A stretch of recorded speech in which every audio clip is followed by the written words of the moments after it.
chains holding him down, completely humiliated, backstabbed by the exact people he trusted the most. He watched his only ally get taken down right in his arms. With zero options left, he took a dive into the endless void, but that wasn't game over for him. Grinding time. He goes right back to being the underdog everyone treated like trash. Suddenly, a sacred artifact awakens right inside his chest. The hidden system locked onto him as its host, dropping a massive alert. A mythic class officially triggers. And just like that, everything changed, as an overpowered aura rips the sky apart, rocking stats that can't even be measured. That clowned orphan just evolved into a walking calamity, so everyone who turned their backs on him is getting wiped off the map. Get ready for a flawless revenge run. Smash that like button, subscribe to the channel, and let's watch the Sword God awaken. It all kicks off on Awakening Day, showing a freezing spot packed with adventurers. Just ahead, they find the entrance to the Death Gate, a high-ranked dungeon. Plus, this spot is known as the very first dungeon level to ever appear, and plenty of fighters haven't made it back. Going against the grain, our MC decides to solo this challenge, even with his life on the line. Su Ming is clearly built different, having just defeated the toughest divine beast of them all. But things get heavy when some scumbags surround the area, demanding our boy hand over the sacred loot he just bagged. The blonde kid claims the era of the slaughter god is over, and tells him to give up. Realizing the truth, our boy sees this was just an ambush while he was busy clearing the dungeon. Right as he looks over, the MC spots the familiar face of Zhang Tong leading this pack of trash. Pointing his weapon, Jane Tang tells him to drop the artifact, saying he won't finish him off just because of their old friendship. Flashing a wicked smile, he warns he's only gonna wipe out all of our MC's skills. Our boy gets pretty disappointed, commenting on how dumb he was to treat that clown like a brother since they were 18. Staring right at the traitor, he realizes just how toxic this dude really is. So our boy finally raises his blade, deciding to show him what happens when you try to steal his loot. The force of the sword is so heavy it makes the whole place shake. Gripping his weapon, Su Ming dares these losers to come and take his sacred ring. However, Zhang Tong's goons hesitate after feeling the crushing pressure coming from that blade. The villain still smirks, fully aware his twisted plan is going perfectly. Suddenly, someone comes flying to the sky, quickly closing in on the chaos. Our MC gets confused by this presence heading his way. Turns out it's the beautiful Ren Xiao man dropping right into the middle of the mess. The moment our boy realizes who it is, he completely drops his guard, running into his arms. The girl says she was deeply worried about the ambush. Relieved, our MC smiles and shares that he secured the sacred item, but he admits he has no clue how those guys found his location. Meanwhile, Zhang Tong watches from a distance with a look that says he predicted every single move. A sharp pain strikes the hero's chest, coming from the person he trusted most. Looking back, Su Ming asks Ren Xiaoman why she did this. The traitor leader cheers and triggers a magic barrier to trap our boy. Right then, a giant magic circle pops up to seal our MC away. Bound by chains, Su Ming understands he's been betrayed by his closest ally. On top of that, Zhang Tong and Ren Xiaoman laugh in his face, revealing they only wanted to steal his power. They actually admit to using our boy's 9-star skill just to grab the sacred loot. Consumed by rage, our MC screams out, trying to break free from that cursed seal. The hunters don't waste any time and launch an attack, wanting to take him down. Out of nowhere, a skeletal hand bursts from the ground and stops the enemies in their tracks. And that's where it gets crazy. A new person appears from the explosion to protect our paralyzed boy. Shocked by the sight, Su Ming wonders how this girl decided to show up right at this moment. This is Ji Yao, and she makes it clear nobody is laying a finger on the MC. The necromancer tells our boy to stay strong since these frauds don't deserve the loot. Furious, Zhang Tong snaps back that even her arrival won't change his fate. Things quickly escalate to a wild level with spells and swords clashing everywhere. Charging forward, the villain orders his men to body anyone who gets in their way. Ji Yao spots danger approaching and warns our MC to stay on high alert. Without warning, the villain hits Ji Yao with a surprise attack. Taking advantage of her lowered guard, he lands a brutal sword strike. Our MC's eyes go wide in pure disbelief watching his only friend get hit. Despite being trapped, he tries to fight back, but Zhang Tong claims it's useless. The scumbag just keeps landing ruthless strikes, aiming to end him fast, almost giving up on his own life. He remembers his friend lying near defeat on the ground. Screaming with all the rage inside him, he triggers a divine skill. A massive explosion rocks the battlefield, blowing everyone away. Reaching out his hand, he catches Ji Yao in his arms and mourns what happened to her. Our MC feels his friend's life slipping away. Smiling through the pain, she tells him not to be sad, saying it wasn't his fault. Right after that, a sword drops straight from the sky. Holding his friend's body, our MC swears to get revenge on every single one of them. Dead serious, Su Ming vows that if he ever makes it back, Ren Xiaoman and Zhang Tong are gonna pay. Those pieces of trash get confused and start panicking, having no idea what our MC is plotting. Suddenly, Jiang Tang realizes our boy's plan is to take the sacred item straight into the Cave of Death. Desperate, the villain starts screaming at his men to stop the NC from jumping into the abyss. Su Ming just looks at them with pure mockery, asking if they really want the ring. Leaping into the void with Ji Yao in his arms, he dares them to come fetch the artifact. As he falls, the golden ring gives off a blinding light, completely washing over our MC before vanishing. Everything goes dark, leaving our boy wondering if he actually met his end in that drop. Then a wildly bright light starts glowing, completely blinding him. The brightness slowly fades, revealing a hand reaching up toward the sky. Glancing around, Su Ming notices he's in a totally different spot and tries to figure out where he is. Just then, a guy grabs a microphone and starts talking to the crowd. Over in the school courtyard, a student raises a staff, bragging about awakening his skills. The loudspeaker announces that Wang Xiang nailed the ceremony and became a 3-star enchanter. Watching this play out, our MC notices the crowd's luck isn't looking too hot. A weird sense of nostalgia hits, and our boy starts realizing this place looks extremely familiar, and no one saw that coming. It clicks that he actually traveled back in time to when he was 18. Staring at the chubby Wang Qiang, he remembers the guy really did become an enchanter back in the day. Our MC begins recalling the exact moment all his classmates are about to step on stage. Meanwhile, a student named Li Songyang celebrates unlocking a 2-star warrior class. Not all the students share that same awakening luck though. The second Sonli awakens as a mage. Our boy confirms everything is playing out exactly like before. Smiling, our guy mutters a few words while processing the whole situation. At that very moment, he knows for a fact he was miraculously sent to the past. Our MC locks his eyes on the stage with hawk-like focus, watching the absolute mess unfold. He wonders if this heaven-sent second chance is his ticket to avenging the betrayal he went through. Suddenly, the crowd loses it because someone just awakened a hidden combat class. Right in the middle of this intense energy, we see Jiang Tang showing off a legendary talent. The announcement quickly confirms the traitor awakened as an 8-star demonic hammer warrior. Watching from afar, our boy remembers how that piece of trash always acted tough thanks to his pureblood family. Things get tense as Su Ming glares at his enemy, eyes full of rage from all those memories. But a hand taps his back, breaking his thoughts and saying they've been looking for him for ages. Feeling the touch, our boy turns his head to see who's sneaking up from behind. To his surprise, he comes face to face with a young-looking Ji Yao. Our MC tries to hide his emotions while the girl asks if something's wrong. Deep down, an image of his friend dying in his arms flashes through his mind. Snapping back to reality, he lets out a smile. The old man announces the next student, calling Ji Yao up while the MC observes from a distance, walking toward the massive monument. The girl sees the giant energy sphere glowing right in front of her. As soon as she reaches out to touch the light, a weird sensation rushes through her body. Realizing the awakening's power, she is blown away by the intense glow surrounding her. Out of nowhere, a blinding light shoots toward the structure, signaling a rare talent. The glow only gets brighter, confirming the girl just unlocked an ultra-rare skill. It reveals she's become a 7-star necromancer, leaving the entire crowd speechless. People start hyping up the school for having 2 geniuses, while our boy just watches calmly. Soon enough, our MC cracks a smile, already knowing exactly how this ceremony ends. They finally call Su Ming's name, and the crowd starts throwing shade, calling him a futureless orphan. In this awakened-dominated world, the Dragon Realm has become the center of all this mystical power. Ever since Awakening Day hit centuries ago, humans have had to learn how to deal with this new reality. These people completely transformed the planet, building massive, futuristic cities. Because of this, every kid who turns 18 gets a shot at changing their life and becoming a warrior. That glory comes with a steep price though, since they have to face off against terrifying creatures. Which brings us to our MC, standing right in front of a gate. Staring into the portal, our boy reaches out to grab an item from inside. He pulls out a seriously OP sword, showing off his 9-star potential and a legendary tier class, earning himself the title of Slaughter God. The old guy is completely stunned, having never seen anything like this before. Meanwhile, the students start whispering, wondering if a 9-star genius is being born. Our MC just raises his arm straight toward the light, feeling a familiar vibration from the runes. Our boy focuses to receive his new power. Suddenly, a golden light explodes from his chest, and he recognizes the divine ring. Confused, our boy realizes the divine item time-traveled right along with him, followed by a very suspicious screen popping up. The system confirms a successful awakening, announcing Su Ming now holds the Mythic Sword God class. Frozen in his tracks, the MC watches as bizarre energy takes over the sky. Up on stage, the teacher is losing his mind because he's never witnessed anything this strong. The students start gossiping, claiming this level of brightness has to mean a legendary combat class. Boiling with envy, Zhang Tong refuses to accept being outshined by some random orphan. Through all this, our boy stands still while the energy intensely circles his entire body. Now the little screen prompts our MC to identify himself. Feeling nervous, our boy places his finger on the golden display so the system can run a full user check. Once the scan finishes, the high-tech panel recognizes Su Ming's name and validates the new data. We also spot the new class icon glowing on screen, proving he's the new Blade Master. And just like that, everything changed. He ends up scoring the golden sublimation talent. Staring at the screen, our MC can't believe it, realizing this power level is way beyond what he had in his past life. So our boy cracks a smile, knowing the tables have completely turned in his favor. Aiming to test this power, the kid raises his hand to open his skill interface for the first time. He gets pretty bummed out when he checks the panel and sees his proficiency level sitting at exactly 0%. Left speechless, a drop of sweat rolls down his face as he stares at the empty screen. He wonders what kind of sick joke the system is playing on him. Meanwhile, the crowd starts getting restless, wanting to know if the kid is finally done. Su Ming starts mildly panicking because he doesn't have a single skill. Right then, the panel starts glowing differently, initiating the recognition of the sacred ring. Catching on to what's happening, our boy is stunned to see the divine item connecting with the screen. The system identifies the ring, unleashing a massive energy surge that shakes the very ground. Facing that giant screen, our boy feels that something big is about to go down. Out of nowhere, a massive pillar of light pierces straight through the sky. The old man almost falls over from the force, wondering what on earth is happening. He's asking why a colorful 10-star symbol appeared in the sky, proving our boy's talent surpassed his past life. Our guy steps back out, leaving the entire crowd in absolute shock. They start whispering that the MC is an actual monster for reaching this power level. Jiang Tang is terrified, refusing to accept the guy he used to mock is now miles ahead of him. Holding the microphone, the teacher shouts that this year is making history. Finally, the man announces that even as a swordsman class, Su Ming's level is limitless. Su Ming walks away from the monument, with all the students' eyes glued to him. Then the crowd starts gossiping, claiming the Blade Master class is actually garbage for swordsmen. They explain that this class tries to do everything but ends up being mid at almost every attack type. Naturally, our MC gets pretty annoyed by that comment, but he stays quiet, realizing that in the eyes of those fools, he's nothing more than trash now. Suddenly, Ji Yao comes running over to our boy, congratulating the MC. She shows how happy she is with his results. The girl tells him people are just talking nonsense, guaranteeing he'll rise above it with his skills. Thanking her, Su Ming admits he couldn't care less about what the students think. Truth is, he figures this negative reaction is exactly what he wanted all along. The announcer cuts our MC's thoughts short, calling the next student up. At that moment, a pretty red-haired girl steps out from the crowd. It's Ren Xiaoman, strutting confidently toward the monument with Zhang Tong wishing her luck. Without hesitating, our MC turns his back to leave the area. Ji Yao asks if he wants to watch the finale, but he lets her know he's not interested. Deep down, our boy vividly remembers exactly how that traitor played him. She had zero mercy on him in the end. Meanwhile, Ren Xiaoman walks up, getting completely hyped up by everyone at the ceremony. Feeling on top of the world, she flashes a smile, knowing she's the center of attention. As he walks down the city streets, the MC decides to completely ignore the school event. Looking at the city, our boy notices things look the same, but he feels that everything has changed. Out of nowhere, the little screen shows a total concealment skill, hiding his true stats from everyone. Staring closely, our boy realizes this skill is perfect for operating in the shadows. This legendary ability lets him alter any info about his class or power level. The ring floats up, glowing with massive energy right in front of him. Thoroughly surprised, our MC can't believe the ring is giving off this much power. The system load fully integrates the sacred ring straight into the MC's stats for a major boost. This is where it gets good. The system notifies our MC that he scored several OP skills from his old combat class. Speechless, our boy notices he now has the power of the sword god mixed with the old slaughter god. Finally, the status screen completes, showing that our MC is undeniably crack. Our guy thinks to himself that being a genius without raw strength is way too dangerous. Therefore, the MC decides he has to hide his true class so no one suspects his actual power level. He knows this second chance is a one-off, and he's got to seize the opportunity. Stopping in his tracks, our MC plans out the next steps for his revenge. Along the way, he remembers the beginner dungeon gate is opening soon for all the students. But but our boy knows this basic dungeon won't give him the levels he needs to get truly OP.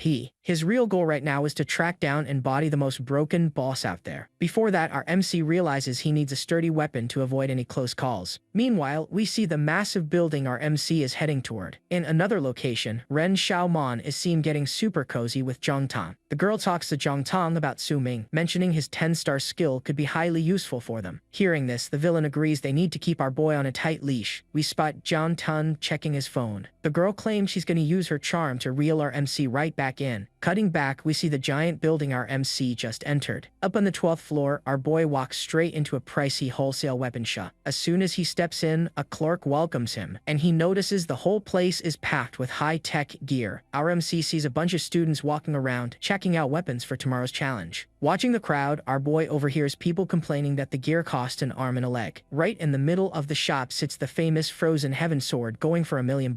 Smirking, our MC remembers that in his past life, this weapon was a complete fake. Out of nowhere, a pretty woman walks up and asks if he is the famous student Su Ming. Handing over her business card, she introduces herself as Zhang Lan, head of a massive financial group. Feels suspicious, our boy says he doesn't know her, but takes the card anyway. However, she lets him know her group will cover every single cost he racks up in the shop today. In exchange for all this funding, the woman states she needs a favor from him. Highly curious, our MC asks what kind of help someone so influential could possibly want from a mere student. Then, she shows a photo of a girl to our boy. She explains that the girl in the picture is her younger sister. Zhang Lan asks our boy to protect her sister inside the beginner dungeon. Staring right at the businesswoman, our boy doesn't like this offer one bit. Without a second thought, Su Ming turns down the request, leaving the woman in disbelief. Raising his finger, our MC asks if she really thought money could buy his loyalty. He points straight at the fake $1 million sword, warning that if she wants a favor, she's gotta pay the price. That $1 million weapon he already knew was a fraud serves perfectly to test the woman's resolve. Startled by the kid's audacity, Jiang Lan asks if he genuinely thinks he's worthy of an SS rank item. Turning his back, Su Ming throws it right in her face that she was the one who said he could pick anything, giving her a tip. Our boy suggests focusing on her sister's training, since money can't fix every dungeon problem. Letting out an ironic laugh, Jiang Lan finds the kid super interesting and decides to back off for now. While onlookers whisper that the kid is crazy for crossing such a powerful agent, his phone starts beeping. Grabbing his phone, our boy notices a new notification, curious to see who's hitting him up. Opening the texts, he sees the name belongs to Ren Xiaoman. Reading the message, our MC sees the girl wants to meet him on the school roof tonight. Glaring with anger, Su Ming remembers how in his past life he was a fool who chased right after her. Our MC confirms he'll show up to the meetup. Right after rejecting the proposal, our boy steps up to the counter to talk to one of the clerks, asking if those raw stones can actually drop high-quality weapons. The girl warns the drop rate for something good is tiny, but the hero says that's exactly what he's after. Still, the clerk gets a bit flustered by the MC's confidence. Reflecting on it, he figures buying a silver rink weapon outright is too pricey, so testing his luck is way better. His secret is that he holds a special skill called Eye of Perception. It's a rare ability that lets him see all the real data and stats of any object or material. Picking a stone, the MC smiles, knowing he's only spending 50 coins and walking away with a huge profit. Suddenly, some punks show up, clowning our boy for grabbing a rock. They keep running their mouths, calling that stone pure garbage. Watching the rich kid, our boy remembers how this snob loved to bully him back in the day. Out of nowhere, our MC challenges the spoiled brat, claiming he's gonna pull a rare drop from the stone. Hearing this, the two brats are left completely speechless. Then they burst out laughing at the MC and accept the challenge. The snob even points out the odds of a rare drop are almost zero, but our boy already knows what's coming. And that's where it gets crazy. The system pops up, and our boy tells the brats not to run away. Activating his Eye of Perception, our guy focuses all his attention on the raw rock and spots a legendary sword. Using his strength, he shatters the stone into 1,000 pieces, unleashing an intense light. And the spoiled kids can't believe he actually pulled a rare blade. Gripping the sword, our boy finally feels the weight of a real weapon. The crowd surrounding the MC is completely stunned by the scene. Checking the stats, the system confirms it's a black iron sword with a highly OP healing skill. Staring at the blade, our boy thinks this gear is absolutely perfect for the meetup. Yang Ding is visibly outraged by our MC's insane luck. On top of that, our MC scans the black iron sword again and spots a life drain ability. Sweating bullets, Yang Ding just stares at the tip of the blade. Flashing a tiny smile, our boy lets them know it's time to pay up the 5,000 coins they owe. As soon as the brat pays off his debt, he vows to get revenge, while the clerk watches our boy's feet in pure disbelief. Right after that, our boy decides to drop all his winning cash on a fancy scabbard. The system notifies him of acquiring a silver rank item, which cuts weapon wear and tear in half during combat. Holding his fully complete gear, our MC feels relieved to finally have his weapon. Out of nowhere, a system warning pops up about a hidden function to materialize the weapon, but our boy prefers to leave it off. Looking closely, the kid plans to use his hidden skill to spike that blade's power level. Meanwhile, city life goes on as usual with folks playing basketball. We see our MC reflecting that despite having no active skills from his mythic class, his primordial talent is what really changes the game. The system states the sublimation technique lets him upgrade the quality of any item or gear he finds along the way. Activating this power, a bizarre red energy wraps around the metal and he feels his strength surging. The weapon transforms into a bloodthirsty sword, which not only heals the MC, but also buffs all his stats after every kill. Satisfied, our MC knows that with these stat buffs, the dungeon is gonna be a breeze. Time passes and we see night has fallen. Standing on top of the building, our boy gets ready with his sword. Moving forward, Ren Xiaoman is already waiting for our MC on the roof, gazing out at the city. The second she notices our boy's arrival, the traitor cracks a smile, but the vibe shifts fast when she glances back and feels a chill down her spine. Suddenly, a blade tears through the air. Ren Xiaoman lets out a scream that echoes across the whole building. Shaking with fear, she asks what has gotten into our MC. Giving her a cold stare, our boy tells her he came here to get his revenge. He still perfectly remembers the traumatic moment from his past life. Completely lost, the girl starts yelling that she accepted his confession. Flashing her phone, she shows the text where our boy used to beg for a chance to be by her side. Our boy just flashes a smile. He quickly remembers she was always the prettiest girl in school while he was just some orphan. Our MC used to rest in the classroom right after awakening. And, out of nowhere, Ren Xiaoman would walk up all sweet, asking if he was feeling sick. Recalling those moments, he received all the affection he ever dreamed of. The text message also pops up showing the love confession he sent her, fully believing he'd have a happy future right next to her. Remembering all that closeness was just her using him, he gets undeniably furious. Right after, the memory of her and Jantan's betrayal hits him. Filled with rage, he screams at the top of his lungs, claiming that whole good phase of his life was built on a lie. Our MC throws it in her face that he already uncovered all her dirty schemes. Left with zero options, the girl has no clue what to do. But our boy keeps going, telling her she knows damn well he's completely right, because that mask of the perfect, generous girl she wears isn't fooling anyone anymore. Gritting her teeth in anger, she realizes her manipulation just went straight down the drain. Trying to strike a nerve, she screams that he's just a trashy orphan. Instead, our MC just turns to leave while she yells that Jiang Tang is gonna destroy him. Chuckling mockingly, our boy advises her to worry more about her own image. Consumed by rage, Ren Xiaoman feels utterly humiliated by a piece of trash like him. Grabbing her sword, she tries to take our MC's life. Leaping at him with full force, she attempts a fatal strike, but our boy just stands there. And no one saw that coming. A sinister red energy starts swirling around his sword. The system confirms the blade's blood drain ability activated perfectly. A surge of dark power explodes across the roof, slicing right through the wind, showing the spoiled girl's vital energy getting siphoned to buff the MC. Drained of strength, the loser collapses on the ground. Looking down at her, our MC points out she's reaping exactly what she sowed. Still on the floor and completely wrecked, the girl cries out of pure hatred. Remembering his past with Ren Xiaoman, he loses the drive to get his revenge on her. His sword starts glowing blue. The blade shatters into fragments as our MC turns to leave, telling her to let her little boyfriend know to come find him if he's actually got the guts. Walking away, our MC leaves her all alone. Suddenly, the system pops up with a special gift from Director Wang, sending him a strengthening pill, adventurer gear, and 10,000 coins. The moment the sun rises, our boy is already up, holding the strengthening pill the director gave him. Swallowing it whole, our MC complains about the taste but thanks the principal for the assist. Immediately, the system notifies him of a level up, rewarding him with 10 extra points to spend however he wants. On the status screen, it reveals the new original sword body skill, letting the MC learn any technique. Heading toward the school, our boy feels significantly more confident. Staring at the horizon, our guy says today he's gonna unleash his full power in the beginner dungeon. We then see the academy's main entrance, packed with students gathered for the annual challenge. As students crowd the the courtyard. The loud chatter makes the vibe super energetic around the massive gate. Glancing sideways with a bored look, our MC realizes nobody there has a clue about the power level he's actually packing. Suddenly, 3 guys show up asking to join his squad, clearly eyeing his 10-star talent and the director's items. Knowing they're just gold diggers, our boy brushes them off instantly, lying that his party is already full. Running toward him, looking panicked, Ji Yao asks if it's true he already has a team, completely caught off guard by the news. She claims she ran over as fast as possible just to ensure she'd be the first to fight beside our boy. Worried about the mission's danger, our MC thinks his goal is way too risky and doesn't want his friend getting hurt. Finally, our boy quietly admits he plans to solo the whole thing, but someone suddenly walks up to talk to him. A blue-haired kid named Yan Zhe introduces himself as a 9-star demon hunter and invites the hero to his squad. Furthermore, our MC remembers this guy was also a powerful awakened in his past life but politely declines the invite. Stepping up, Ji Yao announces to everyone that our boy is already on her team and tells them to stop bothering him. We also see our MC thinking about how solid and reliable his friend is for having his back. Glancing at the old clock on the pole, our boy realizes the exact moment the dungeon opens has finally arrived. Suddenly, the official warning for the start of Challenge 1227 pops up, and the gate starts glowing. Up on the big screen, Director Wang apologizes for being at home, admitting he lost track of time and overslept today. He explains that this one-day journey is a mandatory rite of passage for all newly awakened students at the school. The second the students cross the entrance, the system will automatically ID them and log all the data for the test. Plus, the master warns that final rewards depend entirely on each warrior's contribution level during the intense fights. But he emphasizes that forming parties is the best strat to keep anyone from getting badly hurt by the bizarre creatures inside. Agreeing with the rules, Ji Yao gets a massive scare when she notices our boy is no longer standing next to her. Yelling that it's time to start, the director orders all students to enter the portal immediately so they don't waste valuable time. The crowd goes into shock noticing our MC was the first to jump ahead of everyone without waiting for a soul. Walking through the light, our boy feels a strange nostalgia, remembering how terrified he was of this place full of deadly monsters and hidden trials in his past life. Locking his gaze, our guy decides that in this life he's picking the hardest challenge of all, taking down the final hidden boss. Right after, we see he landed in the Raging Tide Forest, an F-rank spot loaded with hidden dangers in the woods. Scanning the scenery, our MC realizes the beginner dungeon map changes randomly every single year. Moreover, our boy notices this location is completely different from what he faced in his past life, which changes everything. The system explains that spawn points inside the portal are random, meaning everyone has to map out their own route. Staring intensely, the guy understands the monsters he'll run into here won't be the same as before either. Out of nowhere, our boy comes face to face with a giant tree, an elite monster capable of burning anyone caught in its branches. Aiming to only fight the secret boss, our MC decides his best move right now is dodging these annoying mobs and saving his energy. Activating his tech panel, our boy starts mapping out the path to track down the items he needs for his real challenge. However, he knows if too many students jump in at once, gathering all the required loot for his mission is going to be a massive pain. Leaping nimbly, our guy starts sprinting, needing to use the solo time to clear the route and reach his objective fast. As the clock hits 7:30 in the morning, Ji Yao spawns at the portal looking around the woods to spot the hero. We also see other students whispering that the place looks pretty empty and quiet, giving them a false sense of security. Suddenly, Ro feels something off and warns her party to stay sharp after catching some weird movement in the bushes. Finally, a mysterious blur goes rushing by in the distance, putting all the students on high alert to figure out who is moving that fast. Screaming for help, a student runs in total panic as the ground shakes from something terrible approaching. Plus, the other guys around him totally panic, realizing the situation just went way out of control. We also see a bloodthirsty swarm of giant rats charging straight at the rookies. The system drops a real-time report confirming 3 challengers just lost their lives. Shocked by the news, Ji Yao notes that even strong warriors got taken down incredibly fast. Meanwhile, another student runs out of breath through the forest, desperately trying to find a safe hiding spot. To her despair, she realizes she got separated from her party and is totally alone in the woods. Watching her every move, some camouflaged monster stalk the girl as she tries to figure out where to run. Despite that, the young girl feels a chill down her spine because the silence proves a predator is nearby. Suddenly, a massive shadow covers her body, and absolute terror takes over her. A monstrous monkey with glowing red eyes drops from the trees, showing it won't show an ounce of mercy. Like a starving beast, the creature winds up for an attack while the student squeezes her eyes shut. Begging for help one last time, the girl believes nobody is going to make it there in time. Unexpectedly, a flaming blade slices the sky with insane speed, landing a direct hit on the enemy. our MC finally shows up, destroying the opponent with a heavy strike and saving his classmate's life. A guy lies on the ground completely terrified, feeling like his end is approaching in that bizarre dungeon. Furthermore, a level 5 elite bear shows up with massive claws, attacking the poor kid who has zero chance to defend himself. Our boy hasn't made it to the spot yet, but things get heavy as the student screams in pure panic when the beast hits him. Meanwhile, multiple level 2 swamp hunters surround other groups, proving these mobs are working in packs. We also catch a level 3 hunting hound leaping onto another student, who totally panics, saying his end up close. Right after the system warns that teleport point 9 is surrounded, and the guy begs for backup over the radio. However, a giant level 5 lizard looking like a dragon steps out, striking even more terror into the crowd's hearts. On top of that, the monsters keep pouring in non-stop from the 11 o'clock direction, leaving all the rookies trapped with no way out. A girl checks her tech interface and realizes her 5-man squad is getting absolutely bodied by the enemies. Sadly, she watches almost all her teammates get wiped out, and despair fully takes over right in the middle of the fight. But the young girl only managed to hide because her friends sacrificed themselves, giving her a window to bolt through the brush. It's only been half an hour since the challenge started though, and the student realizes the difficulty is absolutely insane for mere rookies. That's why she wonders if any of the newly awakened will actually make it out of this cursed place, full of real danger alive. Suddenly, our MC flashes by like lightning, wiping out the nearby creature with a single sword slash. The girl's jaw drops at such raw power, and she thanks our boy, recognizing him as the 10-star genius. Suming stands there looking mysterious while the rescued girl asks if he's really the 10-star prodigy. Answering with pure coldness, our MC claims he was just passing through, but warns there won't be a second time. He then drops the bomb that the monster isn't actually dead yet, making the young girl's eyes widen in pure terror. Running as fast as her legs can carry her, the student yells. She's grabbing help and tells our boy to hang in there. Firing up his eye of perception, the hero runs a deep scan to uncover every secret about that bizarre creature. The system quickly pulls up the stats for the level 3 mutant Monkey King, showing some seriously high strength traits. Our MC pieces together that being a mutant is exactly how it survived the slashes from his silver rank blade. Still, our boy realizes regular mobs on this F-rank map shouldn't be packing this much defense. Out of nowhere, the beast lunges straight at the hero, attempting a brutal smash that would turn anyone into paste. Keeping his cool, our boy just watches the enemy's movement, getting ready to counterattack in style. Flashing a confident look, the guy decides it's finally time to test drive one of his new legendary combat techniques, because our MC wants to feel the weight of this divine power, challenging the giant monkey to a pure speed duel. We also catch the screen confirming he inherited several hidden skills from his old Slaughter God class. So the Hidden God's Step is revealed as his third technique, and the system shows our hero now has a major trump card. Finally, the description explains this power boosts his speed by 50% and grants full immunity to any physical or magic damage. Activating the Hidden God's Step, our boy gets a wild speed buff and vanishes from the monster's sight in the blink of an eye. While the beast looks lost, our guy respawns right behind the enemy and lets the giant monkey know it's game over. Even though the creature tries to react somehow, Su Ming's agility is just built different, and he toys with the opponent's sluggishness. With a bored look, our MC mentions the fight lost its spark since the mutant monster can't even land a hit. However, the hero's reflection in the creature's eyes shows that beast's fate has already been sealed by a true blade master. Swiftly, our boy launches a fatal strike with his blade, stating he won't play with the opponent anymore. The system then confirms his absolute victory, showing the mutant Monkey King got easily bodied by our hero. We also spot a reward popping up in the air, which turns out to be a bronze rank skill scroll called One Line Slash. Checking out the item, Su Ming figures that even with a low rank, this technique is going to be a huge help in the starter map. Suddenly, a golden alert flashes across the sky, announcing to every player that the dungeon's first blood has been drawn. As soon as the screen drops the details, everyone notices a level 2 player scored the first elimination and snagged a rare title. This news ripples through the forest, leaving all the other students completely floored since nobody expected a feat like this so fast. On top of that, every participant receives a free healing potion as a bonus, and one girl celebrates finally getting her health back. Naturally, the crowd starts gossiping about whether Su Ming pulled this off, while our boy realizes he just made a slight miscalculation. Realizing 30 minutes have passed without anyone else getting a kill, he decides to pop total concealment and vanish into the shadows. Su Ming keeps walking through the dense forest but quickly notices he isn't alone anymore in that gloomy setting. Stepping out from the dark, a pack of hungry level 3 wolves appears with their eyes glowing in pure malice. Our guy doesn't show an ounce of fear, figuring this is the perfect moment to test drive his brand new attack. Without hesitating, the MC triggers his sublimation talent once again to give that skill scroll a major upgrade. That basic bronze ranked technique starts shining intensely, undergoing a bizarre and seriously powerful transformation. Confirming the upgrade, the system shows the skill evolved to silver rank, turning into a deadly quick-draw sword slash. As the beasts gear up for their final pounce, our boy just takes a deep breath and waits for the perfect window. With lightning speed, the hero unleashes a massive blue energy arc that slices through anything standing in his way. The MC unloads that blue energy strike, slicing the first monster, while the system alerts him to an 80 experience point gain. This carnage keeps rolling as he wipes out 10 beasts in a single go, securing another 800 points for his stash. Tallying up every elimination, the system shows 100 wolves just got bodied, scoring our boy a whopping 8,000 experience points. By 9:30 in the morning, our MC chills for a sec while gripping his weapon coated in his fallen enemy's blood. Smirking, he watches the system confirm he hit level 9, even unlocking the legendary Wolf Hunter title on the side. He scans the battlefield full of bodies, mentioning that spamming the quick draw technique is the easiest way to wipe the map. Gripping his sword hilt tight, he gears up for another round of heavy strikes against the starving pack. Totally locked onto his objective, the guy starts charging up some wild energy to pinpoint the next targets roaming nearby. With a determined glare, our MC decides it's time to unleash all that built-up power in one single motion. Swinging the blade at a cracked speed, he executes a sweeping slash that glows with an intense blue hue. The attack creates a massive shockwave, sweeping away everything in its path and sending the monsters flying with zero mercy. Hitting the opponents dead on, the impact's force is so heavy, those beasts don't even process what just struck them. But the vibe shifts fast when our boy notices some sketchy movement coming from deep inside the smoke. And that's where it gets crazy. A massive explosion rocks the forest, revealing the real boss finally decided to show its face. Standing tall, the level 10 Wolf King steps out with glowing red eyes, promising to give our MC a seriously hard time. Right at 8:30 in the morning, a whole new phase kicks off for the other students trying to survive inside the dungeon. We see a handshake sealing a partnership, with the system confirming the rookie's party formation was a total success. Hyped up for a win, the kids jump into action, yelling for everyone to hurry up and match the squad's pace. Starting their counterattack, the crew rushes the monsters since the main force finally arrived to clean up this mess. Meanwhile, one of the guys grips his sword hilt super tight, proving he's ready to fight for his life in this spot. The blue-haired student lands a clean strike on a giant green creature, making the beast feel the full weight of his steel. Despite the danger, the young fighter follows through with his slash, opening a gap in the monster's defense as it roars in pain. Totally amazed by the outcome, the students watch their experience points tick up on screen, jaws dropping at the reward they just bagged. Plus, the system confirms the death of a mutant rat, and the boys cheer, swearing they won't lose to the guy who scored the first kill. Crying tears of pure joy, the blue-haired kid finally hits level 2, feeling like all the grind was entirely worth it. Out of nowhere, a brand new alert flashes in the sky, leaving everyone stunned as it announces another boss monster just went down. The news reveals some level 9 fisherman snagged a leader elimination, leaving the crowd wondering how such a basic class could be so cracked. Rewinding the clock 10 minutes, the scene completely flips as we spot a blue trail slicing straight through the dense forest's dark. Without warning, our boy unleashes that OP technique we saw earlier, striking the giant wolf with surgical precision. Instantly, the beast's health bar drops, with our boy's strike proving who the real master of this cursed place is. Our MC unloads a devastating slash straight through the mutant beast's chest, sending blood flying everywhere. Taking an explosive step, our guy shatters the ground beneath his feet while gearing up to finish the job in absolute style. From high up in the air, our boy warns the wolf not to get cocky just for being a leader, since that arrogance is gonna cost it dearly. Flashing a highly confident smile, Su Ming stares the opponent right in the eyes and reveals that Beast's fate is already sealed. And just like that, everything changed. A massive blade of light drops from the sky, splitting the monster in half and ending this wild fight for good. Soon enough, the system confirms the Wolf King is completely toast, and our MC hits level 10, scoring several rare reward items. Over in another part of the forest, the blonde kid Yang Ding looks totally wrecked and dirty after scrapping with some basic mobs. Panting heavily, his teammates stare at the defeated wolves and comment on how hard the exhaustion is hitting them. One of the guys even gives thanks for pulling an attack bonus item, knowing the squad would have been absolutely clowned without it. Yang Ding, however, gets completely furious seeing those sky alerts, wondering how a basic fisherman could be this overpowered. Glaring at his chipped weapon on the ground, the guy realizes his starter gear is straight up trash. Visibly annoyed, the blonde starts complaining he got scammed at the weapon shop, claiming that's why he can't show his true power. Screaming at everybody, he tells his squad to shut up and reminds them he's the one tanking all the damage up front. Suddenly, an image of Su Ming crosses his mind, and he feels a sick wave of envy over all the success our boy is getting. In the end, Yang Ding swears that if he runs into our MC in there, he's gonna body him to let out all this pent-up rage. Our MC crouches down in the brush while watching the golden screen confirm he finally smashed level 10. The system then alerts him that he unlocked his first-class change mission, making the guy realize a golden opportunity just dropped. Recalling his past life, he remembers he only hit this level way after he had already left the rookie starter dungeon. Back then, the mission was E ranks, and he had to grind all the way to level 15 just to handle the heat. This new life is a totally different story though, since our boy hit level 10 while still chilling inside the training map. Quickly, the system reveals his new objective is to hunt down the Red Rock Cave Guardian, which happens to be a pretty cracked elite monster. Hyped by the news, our MC realizes the quest dropped right where he's currently at, making this whole run way easier. To top it off, the hero scores a platinum rank swordmaster skill, letting him equip any heavy weapon while totally ignoring level requirements. The scene shifts over to the First Academy's meeting room where the vibe is getting highly tense among the directors. All the performance data is currently flashing on screen, but our MC's name is nowhere to be found among the top ranks. Scratching his head, the director is totally lost on how a 10-star prodigy like Su Ming completely vanished from the top 500. He even brings up how he gave the kid a starter item pack, fully expecting the young guy to be dominating the entire field. Out of nowhere, the room's door gets forcefully thrown open, interrupting the chat and putting everyone on high alert. Vice Mayor Anne Reinling storms in absolutely furious, demanding to know why the school's top prospect isn't delivering the expected results. Flashing the reports, she complains about being promised an unbelievable genius, yet the stats are showing a totally different reality. The director tries to cool things down, explaining that our boy's class usually has a much slower start compared to the rest. Visibly annoyed, the woman claps back that this doesn't excuse such garbage performance, suspecting the old man is just lying to score tokens. Furthermore, she highlights the success of other students like Yan Zhe and Zhang Tang, who are climbing the ranks with zero effort. Because of this, the official decides to slash the Academy's medal quota down to just 2, leaving the director entirely desperate. Even though he tries to negotiate, the vice mayor warns the school has been dead last for ages and might catch a ban from the next tournament. Storming out of the room, she leaves the master all alone to eat the loss and carry the pressure of restoring the school's prestige. With his eyes on the few seals left, the director whispers Su Ming's name, silently praying our boy won't let him down. Cutting back, our boy is shown crouching right at the Red Rock Cave entrance, gearing up to face his major class change challenge. Our MC checks the virtual map and confirms he's at the exact quest spot, thankful he didn't run into any annoying mobs along the way. Stepping inside the pitch-black cave, he mentions he never came here in his past life, feeling curious about what kind of creature might jump out. Still, the vibe gets pretty tense when our guy catches some weird movement, putting on a serious face as he readies up for whatever is coming. Without warning, a massive club brutally smashes the ground, kicking up dust and proving this welcome party is anything but friendly. A level 6 minor goblin steps up next with blue skin and glowing red eyes, glaring at the hero with pure malice. We also catch our MC analyzing the beast up close, wondering if that thing is an actual earth spirit or just one ugly-ass goblin. Wasting zero time, our boy does a quick footwork drill to build momentum, and goes straight for the elimination without giving it a chance to react. The hero then unloads a highly precise slash that hits the monster dead on, while the screen flashes danger warnings from the sheer violence. From up high, our guy realizes he needs to move fast so all this noise doesn't alert the entire cave. Unfortunately, the system flashes in the air, warning that the cave's consciousness has awakened, and goblin mode is fully activated. Heavy footsteps immediately start echoing down the hallway, showing that first beast was just the start of a massive headache. Catching on to the escalating danger, our MC comments that things aren't looking nearly as simple as he originally imagined. Out of nowhere, a massive horde of monsters swarms in, and the system confirms every single goblin in the place is about to ruthlessly hunt our boy. The screen then pops up a bizarre monster's face, explaining that this wild mode makes these creatures act with insane aggression. Staring down dozens of enemies rushing his way, our boy locks in and preps for an all-out war inside this cursed dungeon. Even though he notices the creatures' levels aren't that high, our guy is still blown away by the absurd amount of monsters flooding the zone. Glancing down at his blade with some concern, the MC wonders if his gear's durability is actually going to hold up against this many targets at once. A sudden sense of danger hits, making his eyes go wide as he realizes something way bigger is sneaking right up behind him. From the shadows, a giant goblin steps out with glowing red eyes, proving to be the real nightmare of this cave that could terrify absolutely anyone. As the giant monster swings a massive club strike, our boy has to act fast so he doesn't get squashed like a bug by that raw strength. Strategically placed snipers also pop up, letting arrows fly at the hero to shut down any chance of a clean escape or counterattack. Reacting quickly, our MC uses his blade skills to deflect the barrage, commenting that these beasts are way smarter than they look. Mid-jump, our boy realizes the enemies actually waited for him to be airborne, knowing it's incredibly tough to switch up positioning without footing. Two smaller goblins take advantage of the opening, lunging with sharp blades to pierce through the guy's defense while he's fully boxed in. With a flawless spinning move, our guy slices the air and knocks back the attackers, doing his best to keep his cool and avoid any dumb mistakes. Even though he desperately wants to use his hidden techniques, our MC notices his mana is running critically low, meaning he can't keep up the hidden god step for long. Making matters worse, the system chimes in to confirm he's facing down an entire mob led by an insanely lethal elite goblin. Honestly, our boy admits that taking all these monsters head-on with his limited skill set is going to be a straight-up nightmare challenge. Shifting his feet with quick agility, our guy decides he needs to get flexible in this fight and looks for a way to use the map to his advantage. He finally pulls off a flawless dodge roll, stating he's going to back out of their attack range first to plot his next fatal move. Su Ming feels the nasty buzz of arrows scraping right past him, hitting an evasive maneuver to dodge the archer's coordinated volley. Ducking behind a solid stone pillar, our MC takes a second to evaluate the chaos but notices the enemies are fanning out to box him in for good. Instead of feeling any fear, our boy just drops a cocky smirk and dares the creatures to bring it, treating this deadly setup like child's play. With a loud screech, the monster horde charges Su Ming, totally convinced they're going to win by sheer numbers. Unfazed, our guy unloads a heavy blue energy strike, declaring he's about to hand the enemies a very special gift. His blades rapidly slice through the air while the system spams multiple warnings due to the sheer intensity of the clash, tearing apart every single creature that crosses his path. Our boy proves this entire pack is nowhere near his talent level. From a highly strategic spot, the hero realizes that holding onto the high ground is the absolute key to victory. Seizing the opening, our MC fires off his quick draw slash to casually finish off the stragglers in one fluid motion. Totally relaxed, the guy walks through the pile of bodies, heading out just as the dust finally settles in the cave. Glancing over his shoulder, our boy jokes that he accidentally just solo cleared the entire zone without even trying. To make it official, the elite goblin's health bar hits 0, and the system pops up to validate his cracked run. Hiding deep in the brush, someone keeps their eyes glued to the dungeon entrance, dying of curiosity to see what's happening. The bald student's eyes go wide in total shock as he realizes some insanely heavy action just went down inside that cave. Almost immediately, he points straight at the dark opening, telling his buddies he just heard a downright crazy brawl. Doubting the whole story, the blonde Yang Ding claims it's literally impossible for anyone to be in there with those high-level beasts. But then the blonde's eyes widen as he feels a bizarre energy ripple, realizing his buddy might actually be dead right. Quickly, the whole group goes on high alert, noticing someone is just about to step out from that pitch-black darkness. Yang Ding and his sidekick lay in wait right by the dungeon exit, wondering what kind of madman had the guts to face those monsters, pushing the limits. The blonde's eyes widen, big time, catching a familiar vibe, and he gasps in surprise as the shadowy figure steps closer. With a totally chill walk, our MC emerges from the cave shadows, realizing fate just played a funny trick by dropping his rivals right in his path. The system shows Su Ming already hit level 11, and Yang Ding gets absolutely furious recognizing the guy who clowned him in that bet earlier. Staring them down with pure disgust, our boy shows zero concern about this little ambush, because he knows he's just on a whole different level now. Even though the goons try to flex on him, our MC casually ignores their entire existence and just keeps walking his path. Moving at a crack speed, the hero blasts past the bullies like a streak of light, leaving every single one of them looking like absolute clowns. Pissed off by the dodge, the blonde screams at his crew to surround the hero right now, swearing he won't let the kid slip away this time. Turning his head slightly, our MC mentions he has no intention of running, reminding them they already caught an embarrassing L before. Meanwhile, Yang Ding gets completely flustered by the guy's audacity, and his buddy realizes our boy doesn't even remember who they are anymore. Boiling with rage over being forgotten, the scumbag brings up the 5,000 coins he lost and orders his boys to rush him all at once. With a highly sarcastic smile, our MC watches the enemies scatter and decides this is the perfect moment to test his brand new power. Channeling some wild energy right into his palm, the hero gears up to drop a legendary technique guaranteed to sweep the entire area. Without holding back, he unleashes unleashes his sword mastery strike, spawning a destructive arc that completely lights up the forest in blood red. The massive impact instantly blows the attackers away, with their terrified screams echoing around to prove that crossing our boy was a fatal mistake. Our MC follows through with his attack flawlessly, looking down at his opponents scattered on the floor and completely bodied. Still conscious, the blonde kid Yang Ding starts stuttering in pure disbelief because he actually recognizes that legendary sword control technique. The clown goes into absolute shock, realizing the hero already mastered a skill meant strictly for hunters at a way higher level. What he doesn't know is our boy actually used his sublimation talent to turn a basic scroll into a seriously OP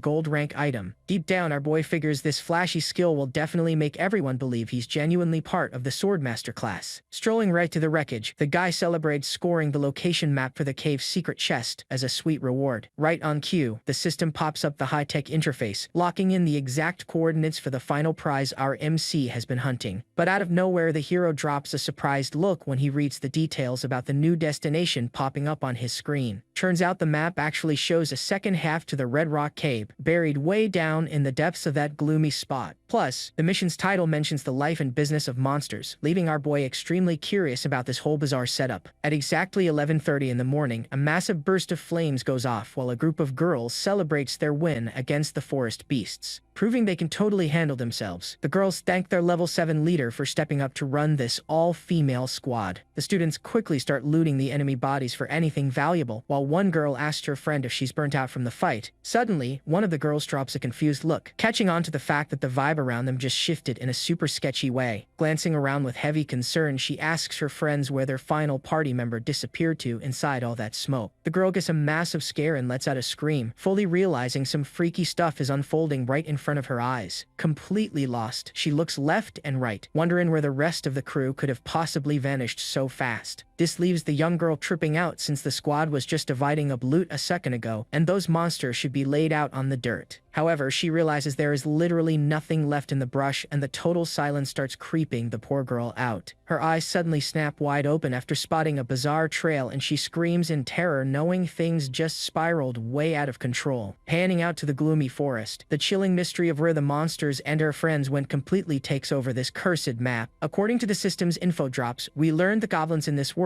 love hiding in damp, dark spots to set up those dirty ambushes. The panel also explains these nasty creatures boast a crazy high birth rate, using literally any means necessary to multiply their numbers fast. Scanning through the data, our MC finds out these mobs mature in record time, trapping themselves in an endless cycle of breeding and growing. Graphic images break down exactly how cruel these beasts get while operating under the forest's pitch-black cover. Sprinting non-stop, our guy feels totally disgusted by the sick settings of this reality, wondering just what kind of messed-up world he's in. Right away, the high-tech interface flashes to confirm he finally hit the exact coordinates locked into the secret map. Glancing around the thick brush, our boy gets pretty confused, genuinely wondering if this is actually the right spot for the quest. With nothing but a dark, silent pit in sight, the hero realizes this dungeon entrance isn't nearly as obvious as he originally thought. Scratching his head, the guy notices nothing but endless trees around, starting to suspect the system completely bugged out on the location. Dead serious, our MC looks up at the sky to analyze things calmly so he doesn't waste time searching the wrong area. Out of nowhere, a weird trail of smoke starts creeping up from the ground, proving something is buried right under his boots. Firing up his cracked perception, the hero catches a small rodent moving right before it gets snatched by some sinister red energy. With a wicked smirk, our boy figures out the zone's secret, while his eye flashes with the power of his newly activated vision. Connecting the dots on the Red Rock Cave title, he realizes the legendary loot isn't sitting up top but is actually buried deep underground. Finally, our boy stares down into the flaming abyss, noticing the true entrance drops straight down into a massive underground lair. Watching the smoke billow up, the MC gives the beast some credit for being smart enough to use fire to camouflage the cave opening. His gaze sharpening, our guy gears up to jump right into that pit and face whatever is waiting for him at the bottom. Inside, we get a clear shot of the fiery lair packed with shadows, where these foul creatures are just waiting for their next victim. Hiding away in the dark, the guy realizes he can't just jump one monster without pulling the aggro of the entire mob at once, because the system clearly states that horde mode is fully active, meaning one little noise is going to spark a massive free-for-all in the pitch black. Keeping his eyes on the prize, our boy reminds himself his only real goal here is to get his hands on that high-value map treasure. All of a sudden, he spots a female student in serious trouble, completely surrounded by those freaky creatures inside the thick smoke. catching onto the trap. The hero realizes the girl fell right into the monster's setup, feeling totally disgusted by how nasty these mobs truly are. But our MC keeps his cool and decides to scope out the situation before doing anything reckless. Echoing through the cave, the girl's screams beg for someone to get her out of this terrifying mess. With a cold stare, our boy figures her presence makes a perfect distraction while he hunts the final prize. He honestly believes he owes nobody a rescue, preferring to focus strictly on his own grind for loot and power. Still, the guy critiques the rookie's lack of prep for jumping into a deadly zone without enough strength. Changing his tune, our boy's eyes go wide, hearing that the girl's family is loaded and can pay up. Finally, the goblins launch their finishing move, and the girl lets out a desperate scream as the beasts pounce. A massive pillar of fire erupts right in the lair, sending everything flying from the MC's cracked attack. Leaping with agility, our guy dodges the debris while watching the monsters get swallowed by the blinding flash. With a confident smirk, our boy triggers his swordmaster technique to shut down the threat for good. Unleashing a heavy strike, the hero creates a shockwave that cracks the cave floor and stuns the enemies. On top of that, the system reveals the skill's brightness is a fatal weakness for goblins who hate strong light, because one precise move is all it takes for our MC to push the beasts back without even dirtying his hands. Standing in the smoke, the guy notices Zhang Yunqing is entirely wiped out and can barely stand. A quick glance back lets our boy know the monsters gave up, confirming his escape plan worked flawlessly. Thanking him for the save, the young girl looks at the hero with pure admiration and introduces herself as Zhang Yunqing. However, our MC recognizes her face from a photo and realizes fate just brought them together. Walking away, our boy warns her he was just passing through and doesn't want any small talk, even with the girl begging. The guy claims she'll only drag him down and tells her to fend for herself. Checking his interface, the hero locks back onto the treasure hunt, completely ignoring his new acquaintance's cries. The second the map sensor flashes, our MC realizes the golden prize is extremely close. Finally, the sound of footsteps on the gravel hints that something new is about to pop up right in front of him. Looking back, our boy confirms the monsters stopped tailing them and lets out a cheer, knowing he found the hideout. Plus, we spot a silver chest right ahead, but our MC uses his sublimation talent to evolve the loot into something way better. As magical energy fills the room, Zhang Yunqing just watches everything with a totally shocked expression at that bizarre power. Her eyes wide, the girl is completely hypnotized by the blinding light, proving the hero's transformation was a massive success. Holding the item, our boy celebrates since the chest hit gold rank, packing the best possible rewards for this level. A draw interface also pops up in front of him, leaving the guy super hyped to see what the final prize is going to be. At last, the system announces he scored the full Shadow Flow suit and a rare skill scroll to massively buff his stats. Staring at the drops, our MC looks pretty bummed, realizing the platinum scroll doesn't match his class at all and complains about the wasted effort. Furthermore, the guy notices Zhang Yunqing wearing a super guilty face and wonders if his bad luck is tied to her being there. That's because the girl finally gathers some courage, revealing her awakened class is actually a highly rare 7-star soul healer. Hearing this, our boy goes into total shock while the system pings, announcing she's officially part of his squad as a new partner. Meanwhile, across the map, things are getting ugly as several players get wiped out by a sinister presence that just won't stop attacking. Walking coldly over the defeated, someone proves this competition is life or death, with the body count constantly rising. With a freezing sigh, this new enemy shows off a bizarre frost power that chills the air and makes the dungeon vibe super heavy. Claiming the weak only deserve to fall, this villain is already hunting his next target to clear his twisted mission quota. But then the purple-haired girl steps up, glaring at the trail of destruction and skeletons on the ground with pure rage. Hitting 12:30, massive ice spikes burst from the ground, proving a high-level clash is wrecking everything around. Quick on her feet, the girl dashes across the frozen landscape, trying to secure better positioning against any surprise strikes. Standing on a cliff, she monitors every sketchy movement down below while trying to catch her breath from the sprint. Dead serious, she locks her eyes on the target, showing she won't back down even knowing this opponent is a pure combat monster. Down below, a shadowy figure shifts through the bushes, revealing the ambush is primed and ready to drop at any second. Taking the leap into battle, the impact of her landing proves this insane fight against the ice user is about to go down. A sinister glare full of malice tracks every move the prey makes while tension completely takes over the frozen area. Suddenly, the attacker leaps off a rock with his heavy weapon, leaving the purple-haired girl completely shocked by his raw speed. The strike's impact cracks the ground and kicks up dust, as the villain claims he's just playing hunter with a helpless animal. Gritting her teeth, the girl tries to stay focused despite realizing she's facing a vastly more experienced and dangerous foe. With extreme confidence, the guy lands and comments he never expected a girl from that academy to hold out this long. long. He then starts clowning the students' power levels, claiming most of them are nothing but a bunch of futureless losers. Flashing his giant blade with a mocking smirk, the villain wonders why she keeps fighting a battle that's already lost. Right after the psycho reveals his level 10 quest demands he eliminate 50 players just to score his first promotion. Hearing that twisted confession, the girl realizes the enemy traveled from another city strictly to massacre the rookie zone. That maniac smile grows as the guy swears to wipe everyone out, claiming the weak are just stepping stones for his grind. Driven by an absurd bloodlust, the villain charges at her once again, showing zero mercy or hesitation. The girl quickly tries to dodge the fatal strike, stepping over remains that prove she isn't the only victim today. However, the attacker shatters her summoned skeletons in one swing, bragging that those low-level toys won't last a second against him. Blocking the gaze of pure hatred, the guy warns the fun is officially over and he isn't giving her another chance to run. Finally, he unloads a bloody slash technique, lighting up the entire scene with a massive, destructive red energy. Sweating bullets, Ji Yao closes her eyes expecting the final hit, only to realize the blood strike got blocked at the last second, because a burst of energy erupts mid-air, blasting the villain away while a mysterious hero steps up to the front. Taking advantage of the pause, other students yell to the girl, letting her know they arrived to provide backup in this intense clash. A closer look lets the girl recognize the blue-haired guy, remembering he's actually an old classmate. Furthermore, the archer already draws his bowstring, ready to fire magic arrows at the maniac wiping out the zone. Over in another part of the cave, the system pings to signal it's time to turn in the treasure fragment and clear the quest. Watching the screen with satisfaction, our MC comments he finally knocked out every requirement for this annoying objective. Right after that, the promotion stats pop up, revealing Su Ming is officially a sword god with doubled strength and speed buffs. Walking next to Zhang Yongqing, our boy claims he's now fully confident he can absolutely body the secret boss hiding in there. However, the hero senses a shift in the air and decides this is the perfect time to pop that scroll from the chest. The interface quickly confirms the soul healer item is used, and a bluish light starts wrapping around his new partner. Eyes going wide, Zhang Yunqing feels an absurd power coursing through her veins as she grips her staff tightly. Plus, the system details she just unlocked a platinum tier skill that grants a 200% experience bonus for the whole party. Losing his cool completely, our boy yells in shock reading that OP multiplier value, knowing it's gonna skyrocket their levels. Finally, the girl looks at our guy with a totally flushed face, barely believing she managed to unlock such a divine technique. Thinking about her cracked luck, our MC pulls a sly face, knowing that experience bonus is way too good to pass up. Soon enough, the hero points the way and says he changed his mind, agreeing to guide her through the map, leaving Zhang Yunqing jumping for joy. She also explains her sister's guards couldn't handle the lair, while our boy decides to put up with the rich kid just for that OP skill. Out of nowhere, our MC's eyes go wide as he gets an audio alert straight from his notification system. A yellow letter also pops up on screen, revealing some urgent intel about the girl named Ji Yao. Meanwhile, the red-haired villain raises his massive weapon, gearing up to unload a seriously heavy strike. Crashing into the ground, the attack carves out a massive trench as the aggressor tries to crush anyone in his way. With a look of pure disgust, this maniac flexes a dark aura, proving he won't stop until he completely wipes the battlefield. Trying to fight back, the blue-haired hero fires his magic sealing arrow, leaving a bright green trail in the air. But the impact just kicks up a dust cloud since the opponent is way tankier than the squad ever imagined. Eyes wide open, the student realizes his secret technique got shattered in one move, and panic fully sets in. Running toward the danger, the guy screams for his brother as the dungeon situation gets more desperate by the second. His reaction speed is cracked, allowing the villain to trigger his flying blood slash and launch multiple red energy blades. Standing in the wreckage, the attacker surveys the defeated trail, showing nobody here is leveled enough to face him. Pure terror shakes Ji Yao and her friend as they realize the squad is wiped and they're fully boxed in by this monster. Glaring at the opponent, the blue-haired hero mentions he's never seen anyone this OP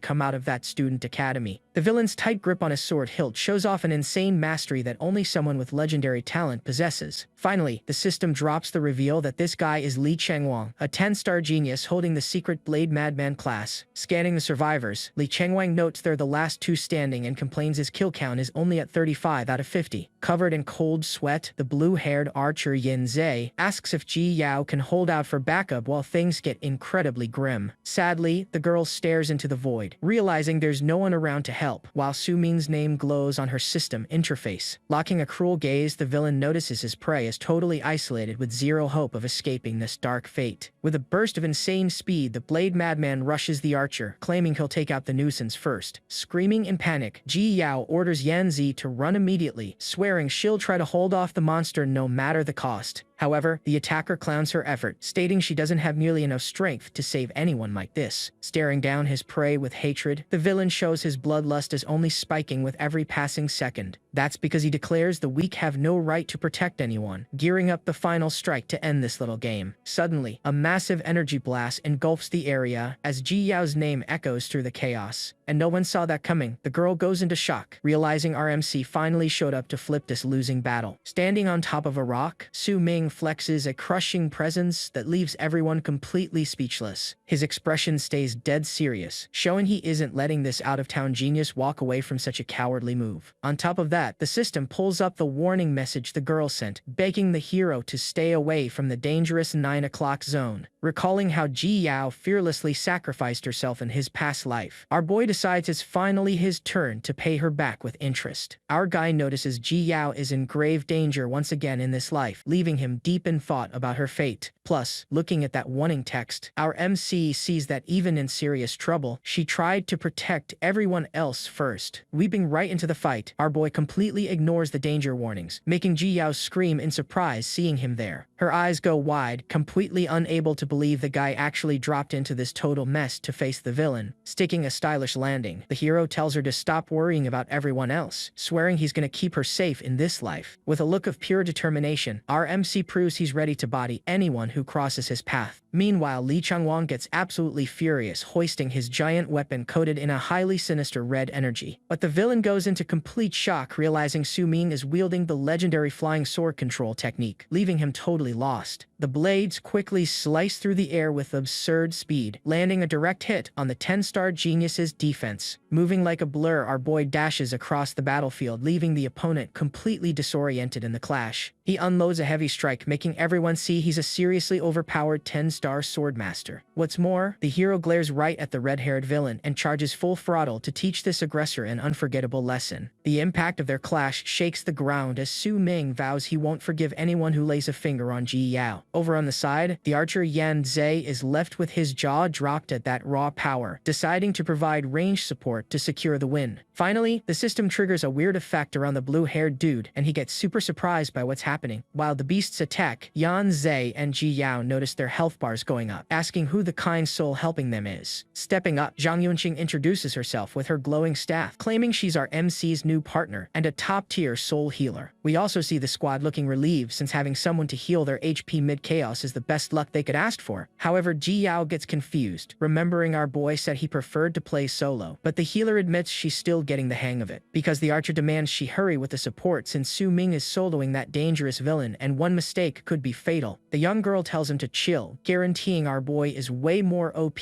than anyone here can imagine. Meanwhile, the hero keeps up his fast attack combo, leaving Li Chengwang completely lost against his insane movement. Stuttering with rage, the villain asks himself how a simple swordmaster can pack such broken power. Cold sweat drips down as the attacker realizes our boy's technique is superior, meaning the fight is completely slipping from his control. Staring down the opponent with pure coldness, our MC proves he isn't even slightly intimidated by the rival genius's fame. On top of that, the two zip across the battlefield while the impact of their strike shakes everything, proving this is a top-tier clash. Admitting the hero is way stronger than his intel suggested, Li Chengwang realizes he severely underestimated the kid's talent. Still, the villain claims it's time to decide who's really in charge, challenging our boy to a final duel between 10-star classes. Hearing the opponent's name, our MC gets thoughtful, trying to jog his memory on where he knows this Li Chengguang from. He quickly remembers this guy was an absolute legend in his past life, though fate never gave them a chance to cross paths back then. Flashing a slight smirk, our boy realizes this is the perfect opportunity to change the course of history this time around. With contained fury, the hero pushes forward and unloads a light strike, testing if the rival's defense can tank his blade. We also see the weapons clashing to create a massive explosion of sparks as the two fighters measure their strength mid-dungeon. Suddenly, the villain triggers his Bloodblades technique, launching multiple red projectiles straight at our boy's chest. Reacting with ninja-like reflexes, Su-ming wonders if the guy honestly thinks he'll win using such a predictable strat. But our MC holds his ground, blocking the rain of attacks, quickly noticing the fight's vibe just shifted in a very sketchy way. Meanwhile, Lee Ching-wong lets out an evil laugh, yelling that the hero walked right into his trap without even sensing the real danger. That's because the system triggers a body paralysis effect, trapping our boy in a red energy circle that completely locks his movement. Finally, the attacker abuses the opening and goes for the killing blow, warning that it's game over for the sword master. Gathering a bizarre red energy in his palm, our MC shows he still has one seriously OP trick hidden up his sleeve. Right after he unleashes his sword mastery, creating a destructive pillar of light that makes the cave floor violently shake. Riding that burst of power, our boy manages to shatter the paralysis seal, backing away from danger with absurd agility. His sarcastic smirk returns as our guy warns that playtime is officially over, ordering his blades right back to his command. The blades quickly slice the air at high speed, completely boxing the opponent in without leaving a single escape route. On the flip side, Lee Chang-wong believes the hero is completely defenseless without a sword in hand, highly confident in prepping his final attack. And that's where it gets crazy. The villain gets blindsided by an invisible strike that leaves a heavy damage trail on his chest, forcing him to back up. Eyes wide, the 10-star genius goes absolutely berserk with rage, unable to process how he got hit in such a humiliating way. Gripping his weapon hilt tight, our MC preps to end this dispute while keeping total focus on his opponent's moves. As things fall apart, the attacker finally notices our boy is operating on a totally superior combat level. Suddenly, the system shows the hidden god step activating, revealing a crazy broken gold ranks movement technique. Furious, the villain unloads the 5 Shadow Blade strike, trying to shred the hero with a frantic, dangerous combo of slashes. Dodging every move with extreme ease, our boy leaves nothing but after images behind while the speed buff glows on screen. Cold sweat drops as Lee Chang-wong realizes the guy's speed just spiked drastically, sending him into total despair mid-fight. Finally, Su-ming pops up right in front of the villain and gives a highly ironic apology before charging up his ultimate finishing blow. Our MC flashes a victorious smile, celebrating because he got full control of his weapon back to end this brawl once and for all. Plus, we see Yanzi and Ji Yao shouting that the healing is done, rushing in to give that much-needed backup in the fight. However, the blue-haired hero's eyes go wide, realizing something bizarre is going down right inside that dust cloud, because the smoke starts clearing, revealing the fighters' silhouettes while everyone holds their breath to see the impact's outcome. Walking with a lot of struggle, the red-haired villain proves he took heavy damage but still tries to stay standing despite being completely wrecked. Completely chill, our boy just stands there wondering if the clash is finally over or if the enemy still has gas for another round. Meanwhile, his friend's eyes are practically sparkling with admiration since they've never seen such absurd power from a regular student. We also see the crew hyping up our boy for absolutely bodying a 10-star opponent in such a short amount of time. Even so, Lee Chang-wong starts giving off a sinister red energy, proving he hasn't accepted this humiliating defeat yet. All of a sudden, Jiang Yunqing lets out a desperate warning scream, telling the hero to watch out for a cheap shot coming from behind. Locking his gaze dead serious, our MC tracks the dangerous movement but stays completely calm so he can react at the perfect moment. Because the villain attempts a desperate blood strike but ends up leaving a massive opening that our boy spots instantly. Watching this go down, the archer Yan Zhe is left in absolute shock at the bizarre twist unfolding right before his eyes. Furthermore, the healer pulls a terrified face, scared that her partner is gonna get hit by that deadly blade technique. Finally, Ji Yao screams Su-ming's name as the tension maxes out right in the middle of that cursed forest. Staring intensely at the enemy, our MC notices the red energy trap is getting tighter and tighter around him. Suddenly, the villain unleashes his tropical forest quick-knife technique, spawning a storm of slashes that tears the air with raw force. Plus, the blades circle the hero like a deadly hurricane while a scarlet glow completely takes over the cave. Laughing like an absolute psycho, Lee Chang-wong claims Su-ming fell into the perfect trap and welcomes him to his killing field. Desperate over the situation, Ji Yao tries to run in and help our guy, but gets held back by the archer Yan Zhe, who tells her to keep her cool. That's because the blue-haired hero immediately warns that stepping into that blade circle now would be a fatal mistake with no return. However, the girl screams to be let go, stating she'd rather risk her own life than let our MC fight completely alone in there. Her eyes go wide in total shock when she hears a firm voice telling her to listen to her friend and stay away from the danger. Ultimately, our boy watches the chaos from afar, ordering Ji Yao to keep her distance since he plans to handle this his own special way. The opponent wonders how this is even possible since he landed so many hits and our boy still hasn't dropped. Just then, a voice asks if he's actually sure he hit him, and the rival realizes the speech isn't movement coming from the body he's attacking. A shadowy body appears, leaving the antagonist questioning if that was just some replacement clone. Right behind him, our MC spawns with sword in hand and comments that he finally noticed. He adds that the rival never expected a basic sword master to pack a skill like this, triggering his shadow sword set. This gear's skill is called Darkness Surge, adding armor-piercing shadow damage and spawning a shadow clone that deals a bonus slash with 50% normal damage. Catching on, the enemy realizes it's a skill, and since there are no sets in the rookie dungeon, he figures our boy already cleared his promotion quest. Our guy confirms it, saying he guessed perfectly. The opponent is left in shock as our MC reveals he actually knocked out that first promotion quest a long time ago. Boiling with rage, the rival realizes our boy beat him to the punch and finished the task first. Without a shred of mercy, our protagonist attacks, warning that the opponent is entirely at his mercy now. But right in the middle of the strike, something drops straight from the sky. Surprised, our boy has zero clue what's going down right now. Exploding in a blinding light, the object completely covers the opponent. From a distance, a spectator yells that it's a life-saving accessory, leaving the girl next to him totally confused. He explains it's an emergency escape item worth tens of thousands of coins and can't drop in the dungeon, while his rival just vanishes in a beam of light. Our MC just watches and comments that the neighboring city paid a really high price to protect their 10-star genius. The scene shifts, and the clock hits 2 in the afternoon. Inside a control room, an operator looks worried. Then a supervisor eating noodles asks what's up. She says the data shows multiple deaths at the 9 o'clock direction, but the guy doesn't care, thinking it was just a few squads that ran into tough monsters. Shaking her head, the operator explains the data analysis shows they got wiped out by a player from another region. Getting serious, the supervisor figures the neighboring city is up to something again, so he orders her to save all the logs. The academy director mentions that beginner dungeons are a competition between cities, and since his academy ranks the lowest, they became an easy target. Asking about the students' progress next, the report says everything is going well, with most of the teleport zones already secured. Limited footage also shows some of the cracked players already formed parties and are trying to clear the boss stage. Leading the squad is none other than Jang Tang, the Jang family's son, an 8-star magic hammer warrior, and the director hypes up his potential, recalling he was already level 6 hours ago. Calculating things out, since the final boss is level 12 and Zhang is leading a big group, he should be close to level 10 by now, hoping he beats the boss and brings honor to the academy. Right then, the real-time ranking analysis drops, confirming Zhang Tang is level 9, almost 10, and tied for first place with another student, Yan Zhe. Trailing behind in second and third are 2 girls, the necromancer Ji Yao at level 7 and healer Zhang Yunqing at level 8, surprising the director with how promising they are. He then asks about the student Su Ming, but the assistant reports he's nowhere on the top rankings, so the old man orders him to check his level right away. Shocked by what he sees, the guy freezes, and the impatient director asks what he found out and what level Su Ming is. Stuttering, the assistant reveals he's only level 2, leaving the director completely speechless. The data shows that after Su Ming got the first blood and hit level 2, his level hasn't gone up at all since then. Cutting to 2:30 in the afternoon, our boy is standing over a monster's body. A system notification pops up confirming he successfully took down an elite thorn-tooth beast. Breathing a sigh of relief, we see our MC is actually already level 14. Right after, another notification congratulates him for leveling up and unlocking a hidden gear set appearance at level 14. Back with the squad, one of the girls points out they leveled up multiple times in just over 2 hours, and the archer adds he's already level 10 and ready to challenge the dungeon boss. The other girl mentions they need to thank Zhang Yunqing for the EXP boost skill, but the real credit goes to Su Ming for giving her the ability. Summarizing the squad's strength, the necromancer lists Yunqing's healing, Yan Zi's damage, her summons for cover, and most importantly, having an awesome leader like Su Ming, telling them not to be so polite. Our boy says it's all their own power and he's just tagging along for the ride. Thinking he's being sarcastic, the pink-haired girl knows if he hadn't saved her and the archer, they definitely would have died to Li Qingwang's blade. Quick flashbacks show the fight and Li Qingwang getting absolutely bodied. Smiling, Ji Yao says Su Ming was awesome, and with their teamwork, they can easily take down the dungeon boss. Agreeing with her, our MC surprises her by revealing his target isn't the regular boss. Holding the key with a confident smirk, he announces he's going after the hidden boss, which is way more powerful, and that's where it gets crazy. The system states the item dropped by the elite thorn-tooth beast was the water ripple key. An explanation reveals that finding the dungeon's hidden boss requires solving 3 riddles and collecting 3 matching items. The first riddle talks about the silver moon, blue waves, and red armor sleeping in a cold abyss. Deducing the location is the silver moon in the sky. Our boy figures since there's no weather in the dungeon, the only possible spot is where the plants grow in the shape shape of a moon. Continuing his explanation, he points out the lake surface right behind this moon-shaped tree is exactly where the hidden boss is located. The second riddle mentions fog on the lake, iris petals as a guide, and armor guarding an ancient pact under the sand. Revealing his prep work, he says, ever since entering the dungeon, he grabbed the iris flower, the trigger item from the monkey monster area, and combined it with the key he got. The third riddle talks about holding the star-patterned key, reflecting the bottom of the lake, and a knight waiting for the light. Putting it all together, our boy merges the flower and the key into a single item. Announcing it worked, the girl wonders how he managed to solve all those puzzles. Swirling violently, the lake forms a massive whirlpool. From the bottom of the lake, a mysterious voice echoes out using the oath as a guide and starlight as a summon. Then, a huge structure starts rising out of the water. Riding a horse, a red-armored knight emerges from the cold abyss. The voice keeps speaking, telling them to break the boundary with the blue waves. Flashing a red alert, the system warns everyone the hidden boss is spawned. The monster is the Lake Guardian, the Lost Knight. A system prompt lets us know Yanzei joined the party. Right after, another notification confirms Ji Yao is in the party too. Now the squad is fully assembled. Making it official, the system declares Su Ming as the captain. RMC then orders everyone to get ready for battle. The hidden boss raid officially begins. 15 minutes later, a system message warns that the red-armored knight is looking for a target. Laying low in the grass, the whole squad is dead silent. Whispering quietly, the archer asks if hiding like this is really a good idea. With a nervous smile, the necromancer suggests they try again. Looking over at their captain, everyone waits for orders. Pointing it out, our boy says the knight is way too fast, wondering how they're even gonna kill that thing. Just then, the system flashes mount speed 500 points. The hidden boss's full stats pop up, showing level 19, 301 strength, and 250 constitution, among other cracked attributes. Checking the data from their hiding spot, the archer is shocked, saying even adding up all 4 of their speeds, it doesn't even reach half of the knight's stats. Even our MC is stunned by those numbers. Panicking hard, other players have no clue how a level 19 hidden boss just spawned out of nowhere in that area. Charging forward, the knight takes out a player with one swift strike. Watching the chaos, our boy notes the third wave of nearby players just got wiped out by the boss, and since they spawned it, they need to hurry. Rushing over to him, Ji Yao says the trap is set up just like he asked. Looking exhausted, she holds up an empty flask, saying they burned through all the squad's mana potions to prep the slow trap. Thanking her for the hard work, Su Ming orders Yanzei and Yunqing to stick to the plan while the trio scrambles to their spots. Thinking to himself, he remembers he never challenged the hidden boss in his past life, and very few awakened would risk summoning it right after awakening, since you can only run the dungeon once. He recalls the puzzle solution was only found in vague records when some students accidentally stumbled on it, and he just memorized the whole thing. What he didn't expect was the hidden boss rocking a mount with 500 speed. So, he figures out that to kill the knight, they gotta knock him off his horse first. Getting ready, Yanzei draws his bow and fires. He shoots multiple hunting arrows right at the target. Ripping through the forest, the arrows surround the knight. Blocking the shots effortlessly, the knight takes the hits on his armor. The boss's level 5 heavy armor mastery doesn't even get a scratch. Complaining from a distance, the archer groans that his archery skills aren't dealing much damage because of that armor. The system warns that the guardian locked onto the target with the highest aggro again. Yelling at Yunqing, Yanzei warns her he pulled the boss's aggro, and she fearfully confirms she's on it. Using fire, Yunqing creates a thick smoke screen. Breaking down the plan, our boy explains. Step 1 is Yanzei baiting the boss with his long-range attacks.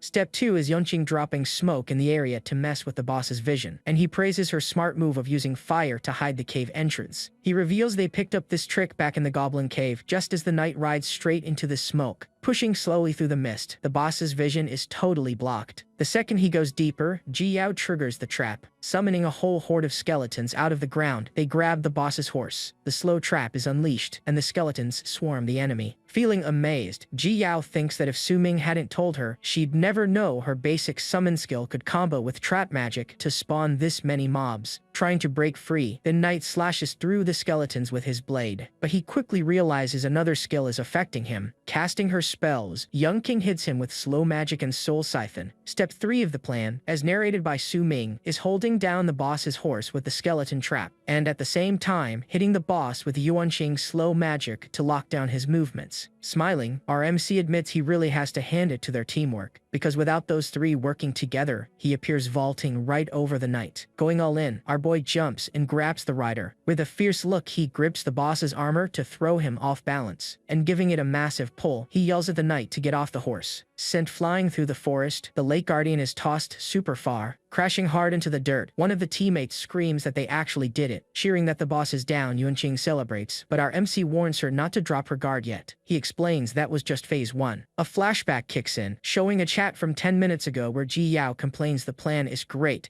but she and Yuanqing will be out of mana and unable to deal damage after dismounting him. Su Ming just says that's enough. Flashing a confident smile, he tells them when a time comes, leave the rest to him. Snapping back to the present, our MC charges with his glowing sword, declaring he's gonna solo the boss himself, and this is where it gets good. Getting into a stance, he preps his attack. Rushing the knight, he kicks off some fast-paced close-quarters combat. The first clash of their blades sends out a huge shockwave. Dodging out of the way, our boy avoids a swift strike from the Guardian. Swiping back, the knight tries for an instant counter. Su Ming blocks the hit clean. The dust settles, and in the background, Ji Yao watches the brawl. Shocked by the intense fight, she's amazed Su Ming is actually holding his own solo, deciding she can't just stand there and watch. Agreeing with her, Yanzai gets ready to help, saying he can still use his skills, but our boy cuts him off, telling him to wait. Stopping him, Ji Yao reminds the archer that Su Ming said to leave everything to him. Smiling, she says they need to trust their captain, since they have their own mission. Meanwhile, our MC activates Divine Shadow Step, coating his body in a red aura. Moving at insane speeds, he trades a flurry of blows with the knight. Bobbing and weaving, he easily dodges the Guardian's blades. His eyes flash as a speed boost buff triggers. Pushing in again, he evades another attack like it's nothing. Taunting him, our boy jokes that the boss is way too slow and he didn't expect the Guardian's speed to drop off a cliff after getting off his horse. The hidden boss's stats screen pops up, showing the Lost Knight only has 55 speed points now. Keeping up the trash talk, he's honestly impressed by how sluggish the enemy is. Landing another strike, our MC declares that a hidden boss really isn't all that cracked after all, and taking him down is gonna be a breeze. Raising his sword, he yells for the monster to go down. The slash connects right on the Guardian's chest, but the attack just throws sparks, getting totally blocked by the enemy's heavy armor. Striking back, the knight drops a massive vertical slash that shatters the ground. A system alert warns that his weapon's remaining durability is down to just 7%. Thinking fast, he figures the enemy's heavy armor stat is seriously a massive headache. Blocking a heavy hit, our MC complains out loud that his opponent's heavy armor attribute is a real pain to deal with. Glaring down at our boy, the Lost Knight's red eyes shine through his helm. Suddenly, the boss steps back and starts roaming around the area. Looking left and right, the monster seems to be searching for something. Mocking him, our MC asks if he's trying to find his ride. Praising the knight for being smart, he acknowledges that mounted speed is his biggest advantage. But with a grin, our boy says it's too bad because the rest of his squad already jacked the horse. Whinnying wildly, the horse struggles to run away. Far off, the rest of the team wrestles the horse, yelling at it to stop thrashing and telling Yun King to drop slow magic on it. Hyping each other up, the archer and necromancer remember that holding down the mount is a huge deal entrusted to them by Su Ming. In a flashback, our MC explains that if the dismount plan worked, he'd handle the monster, but the squad had one crucial job. Their mission was crystal clear: hold the boss's horse down and absolutely never let him remount. Dropping from the tree, the MC launches a brutal energy slash. Our hero lands right on the dirt. The blue energy goes whizzing right past him. Fighting back, our boy counters with his howling stone blade. Rocks start flying all around our guy. Rushing each other, their swords clash one more time. Our MC then busts out sword control, launching his weapon like a straight-up projectile. Guiding the blade with his hand, he tags the knight multiple times. The weapon's durability drops to just 3%. Jumping up, he narrowly ducks an enemy swing. Our boy realizes he can't waste his weapon's durability anymore. Spotting a weakness, he notices the opponent's heavy armor is right on the verge of breaking. Glowing with a red symbol, his eyes lock onto the target. Moving at cracked speeds, he unleashes a flurry of slashes. The knight can barely keep track of him. Popping up behind him, our MC is primed for the finishing blow. Trying to block, the monster scrambles to defend. Su Ming lands a clean, direct hit on the knight's shoulder. Flaring up, the boss's red eye glows super bright. But in a desperate move, the Guardian grabs our boy right by the throat. Breaking free, our boy smiles and jokes that this move really works so well against both players and monsters. While a notification warns his gear set effect just popped. Covered in a dark aura with a satisfied look, he says he absolutely loves this set. Just then, the knight winds up to hit back. But our MC uses sword control one last time, blasting the weapon square into the Guardian's chest. The strike finally does the trick, completely shattering the boss's heavy armor into pieces. Only issue is, a system alert pops up saying his weapon's durability is completely gone too. Unfazed, he doesn't stop and summons his Shadow Blade, declaring the fight is over. Cutting away, the scene shows a clock hitting exactly 3 in the afternoon. Right after, the camera pans to the front of the Xuanjing Academy. Inside the building, a sign points out the school's comm room is currently occupied. Walking in, an older guy, Director Wang, it's greeted by someone else who points out he finally showed up. The other directors in the holo room complain he's the last one here, mocking him and asking if it's because none of his students have challenged the dungeon boss yet. Keeping up the trash talk, one of them says Xianjing Academy always ranks dead last anyway, so it doesn't matter. But Director Wang snaps back that the dungeon isn't why he's late. Looking dead serious, he reveals he got real-time data showing outside players invaded his academy's beginner dungeon, and they haven't caught the culprit yet. Right away, one of the guys calls out Director Xie, arguing the victims died to blade skills and his genius student Li Qingwang is a master with swords. Flexing their academy's progress, the other directors brag they'll clear the dungeon soon, saying they already have squads of the boss and one is already in phase 2. Listening to all this with a worried look, Director Wang knows every second counts. Sweating bullets, he stresses that if his academy doesn't get the first clear this year, they'll only get 2 entry tokens for the Tower Society, the lowest number in history. Thinking it over, he realizes the closest player to beating the boss right now is a student named Zhang Teng. Wrapping his head around it, Director Wang concludes everything is riding on his best student's strength. Flashing back 15 minutes in time, the scene shows the clock hitting 3:15 in the afternoon. Inside the dungeon, Zhang Teng yells for everyone to push forward and burn all their cooldowns to kill the final boss. Charging at the student squad, the boss is this massive muscular beast. Glowing bright red, the monster's eye shows it's absolutely furious. The Forest King, a level 15 Jinba, absolutely bodies several players all at once. Landing a heavy hit, the creature sends a bunch of students flying through the air. Injured, Zhang Teng realizes they aren't a match and their level just isn't high enough to win. Freaking out, one of his allies regrets that they made it this far for nothing. With pure determination, Zhang Teng declares the beginner dungeon clear reward has to be his. He yells